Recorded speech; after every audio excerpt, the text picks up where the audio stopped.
Hi everyone, কেমন আছো সবাই? আবার একটা নতুন মিনি ব্লগে তোমাদেরকে ওয়েলকাম। তো আজকে আবারও গিয়েছিলাম মেলা। আমি, বুনি, মা, জেঠিমা, মাইমুনি, বৌদিভাই সবাই একসঙ্গে মেলা গিয়েছিলাম। অন্যদিন বন্ধুদের সঙ্গে গিয়েছিলাম, কিন্তু আজকে গিয়েছিলাম পরিবারের সঙ্গে। তো প্রথমেই ঢুকেছিলাম একটা কানের দোকান। এখানে প্রচুর কালেকশন ছিল, বেশ ভালো লাগছিলো, কিন্তু আমি একটাও কানের কিনিনি।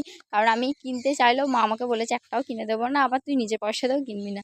তো তার কারণে আমি কানের কোনো কিনিই নি। আর এখানে ঢুকেছিলাম ক্লিপের দোকানে, প্রচুর ক্লিপ কিনেছি, 8টা মতো মা কিনে দিয়েছি ক্লিপ। আমি নিজে তো কিনেইছি। তারপরে অনেক কাটার টাটার, আর এই ক্লিপগুলো ছিল একটু লম্বাসা লম্বাসা, এগুলো বেশ ভালো লাগছিলো, কিন্তু 40 টাকা দাম বলছিল। তার কারণে আমি আর নিইনি, কিন্তু ভালো লাগছিলো, বাট অতটাও 40 টাকার দামের মতন ক্লিপটা আমার তো মনে হয়নি। যাই হোক, তারপরে খেয়েছিলাম সবাই মিলে ফুচকা, আর ফুচকাটা অসাধারণ করেছিল।